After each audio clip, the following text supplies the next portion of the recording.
ಯೋಗಗಳು ಬರುತ್ತವೆ. ಯೋಗಗಳಲ್ಲಿ ಒಂದು 6 ಯೋಗಗಳನ್ನು ಅಶುಭ ಯೋಗ ಎಂದು ಪರಿಗಣಿಸುತ್ತಾರೆ, ಗಂಡಾಂತರ ಯೋಗಗಳೆಂದು ಪರಿಗಣಿಸುತ್ತಾರೆ. ಈಗ ಕೊನೆಯ ಅಂಗ, ಲಾಸ್ಟ್ ಪಾರ್ಟ್ ಆಫ್ ದಿ ಪಂಚಾಂಗ ಈಸ್ ಕಾಲ್ಡ್ ಎಸ್ ಕರಣ. ಕರ್ಣ ಅಂದ ತಕ್ಷಣ ಮಹಾಭಾರತದ ಕರ್ಣ ಅಲ್ಲ. ಕರ್ಣ ಅಂದ್ರ ತಿಥಾರ್ಧಂ ಕರ್ಣ, ತಿಥಿ ಅರ್ಧ ತಿಥಿಗೆ ಕರ್ಣ ಎಂದು ಕರೆಯುತ್ತಾರೆ. ಪ್ರತಿ ದಿವಸ 2 ಕರ್ಣಗಳು ಇರುತ್ತವೆ. ನೋಡಿ, ನಮ್ಮ ಪಂಚಾಂಗದಲ್ಲಿ ಪ್ರತಿನಿತ್ಯ ನಾನು 2 ಕರ್ಣಗಳನ್ನು ಕೊಡುತ್ತೇನೆ. ಕೆಲವು ಪಂಚಾಂಗಗಳಲ್ಲಿ ಎಲ್ಲಾ ಕರ್ಣಗಳನ್ನು ಕೊಡುವುದಿಲ್ಲ. ಒಟ್ಟು ಕರ್ಣಗಳು 11 ಕರ್ಣಗಳು ಬರುತ್ತವೆ. ಅವುಗಳಲ್ಲಿ ಚರಕರಣಗಳು ಮತ್ತು ಸ್ಥಿರ ಕರಣಗಳು ಅಂತ ಬರುತ್ತವೆ. 7 ಚರಕರಣ, ಭವ, ಬಾಲವ, ಕೌಲವ, ತೈತುಲ, ಗರಜ, ವನಜ, ಭದ್ರ, ಇವೆಲ್ಲ 7 ಕರ್ಣಗಳು. ಇವುಗಳಿಗೆ ಚರಕರಣಗಳೆಂತಲೂ, ಉಳಿದ 4 ಕರ್ಣಗಳಿಗೆ ಸ್ಥಿರ ಕರ್ಣಗಳೆಂತಲೂ. ಯಾಕೆ ಚರಕರಣಗಳೆಂತ ಕರೆಯುತ್ತಾ ಇದ್ದಾರೆ ಎಂದರೆ, ಈ ಕರ್ಣಗಳು 8 ಸಾರಿ ಒಂದು ತಿಂಗಳಲ್ಲಿ ರಿಪೀಟ್ ಆಗುತ್ತವೆ. 8 7 56. ಆ ಕರ್ಣಗಳು ಒಂದೇ ಸಾರಿ ಒಂದು ತಿಂಗಳಿಗೆ ಬರುತ್ತವೆ, ಅಮಾವಾಸ್ಯೆ ಹತ್ತಿರದಲ್ಲಿ ಬರುತ್ತವೆ. ಹಾಗಾಗಿ ಇವುಗಳಿಗೆ ಚರಕರಣಗಳು ಮತ್ತು ಸ್ಥಿರಕರಣಗಳು ಎಂದು ಹೇಳಿದ್ದಾರೆ. ನಾನು ಆನ್ಲೈನ್ ಪಾಠ ಮಾಡುವಾಗ ಪ್ರತಿಯೊಂದು ಕರ್ಣಗಳ ಮಹತ್ವಗಳನ್ನು, ಯಾವ ಕರ್ಣಗಳಲ್ಲಿ ಯಾವ ಶುಭ ಕಾರ್ಯಗಳನ್ನು ಮಾಡಬೇಕು ಎಂಬುದರ ಬಗ್ಗೆ ವಿಸ್ತಾರವಾಗಿ ಹೇಳುತ್ತೇನೆ. ಈಗ ಸಂಕ್ಷಿಪ್ತವಾಗಿ ಇರಲಿ. ಮತ್ತೆ ಪಂಚಾಂಗದ ಮಹತ್ವ ಕುರಿತಾಗಿ ಕಳೆದ ಸಂಚಿಕೆಯಿಂದ ಈ ಸಂಚಿಕೆಯಲ್ಲಿ ಹೇಳುತ್ತಾ ಬಂದಿದ್ದೇನೆ. ಈ ದಿನ ಶಾಲಿವಾನ ಶಕ 1942ನೇ ಶ್ರೀ ಶಾರ್ವರಿ ನಾಮ ಸಂವತ್ಸರದ ಶ್ರೀ ಲಗದ ಮಹರ್ಷಿ ಜ್ಯೋತಿರ್ವಿಜ್ಞಾನ ಪಂಚಾಂಗಕ್ಕೆ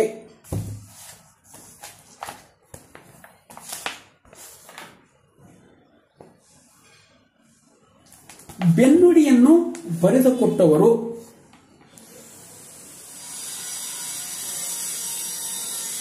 ಹಾಸನ್ ಜಿಲ್ಲೆಯ ಈ ಒಂದು ಪಂಚಾಂಗಕ್ಕೆ ಬೆನ್ನುಡಿಯನ್ನು ಬರೆದುಕೊಟ್ಟವರು ವಿಶ್ವಕರ್ಮ ಜಗದ್ಗುರುಗಳಾದಂಥ ಪರಮ ಪೂಜ್ಯ ಶ್ರೀ ಶ್ರೀ ಶ್ರೀ ಶಿವಸುಜ್ಞಾನ ತೀರ್ಥ ಮಹಾಸ್ವಾಮಿಗಳು. ಇವರು ಹಾಸನ್ ಜಿಲ್ಲೆಯ ಅರಕಲಗೂಡು ತಾಲೂಕಿನ ಹರೇ ಮಾತನಹಳ್ಳಿ ಮಹಾ ಸಂಸ್ಥಾನದ ಪೀಠಾಧಿಪತಿಗಳು ಮತ್ತು ಶ್ರೀ ವಿಶ್ವಕರ್ಮ ಜಗದ್ಗುರುಗಳು. ಇದೇ ಪಂಚಾಂಗಕ್ಕೆ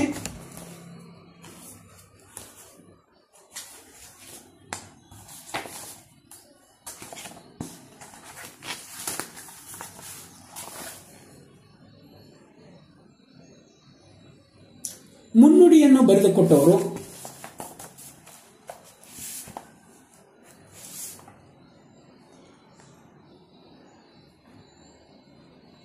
ಮೈಸೂರಿನ ಶ್ರೀ ಶ್ರೀ ಶ್ರೀ ಗಣಪತಿ ಸಚ್ಚಿದಾನಂದ ಮಹಾಸ್ವಾಮಿಗಳು, ಅವಧೂತ ದತ್ತ ಪೀಠಾಧಿಪತಿ ಜಗದ್ಗುರುಗಳು, ಪರಮ ಪೂಜ್ಯ ಶ್ರೀ ಶ್ರೀ ಶ್ರೀ ಗಣಪತಿ ಸಚ್ಚಿದಾನಂದ ಸ್ವಾಮೀಜಿಯವರ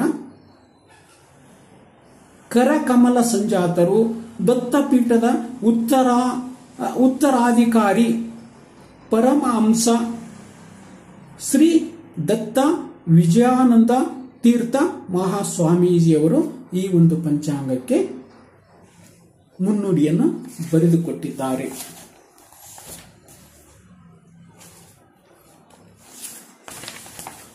ಇದೇ ಪಂಚಾಂಗಕ್ಕೆ ಕಿರುಪರಿಚಯನ್ನು ಬರೆದುಕೊಟ್ಟವರು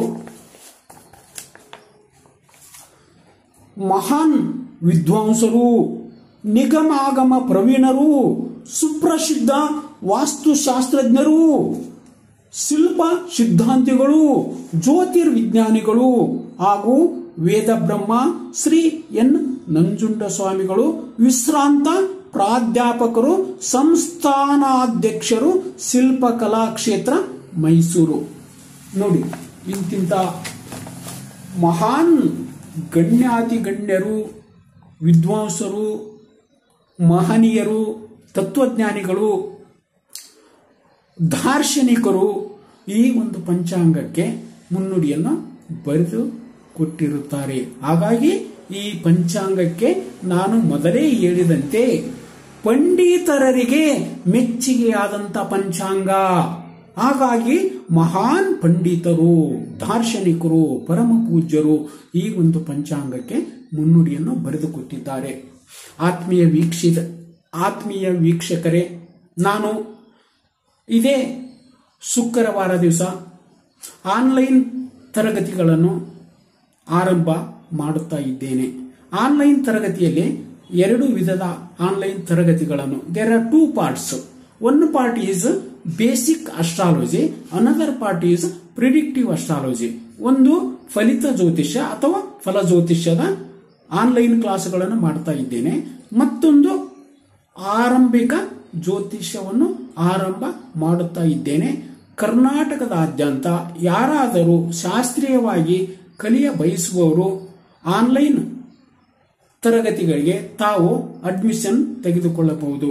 ನಮ್ಮ ಸ್ಕ್ರೀನಿನ ಕೆಳಗೆ ಬರ್ತಕ್ಕಂಥ ನಂಬರಿಗೆ ನೀವು ಕರೆ ಮಾಡಿ ಬೇಗನೆ ರಿಜಿಸ್ಟ್ರೇಷನ್ ಮಾಡಿಸಿಕೊಳ್ಳಬೇಕಾಗಿ ತಮ್ಮಲ್ಲಿ ವಿನಂತಿ. ನಾನು ನಿಮ್ಮ ನೆಚ್ಚಿನ ಜ್ಯೋತಿಷಿ,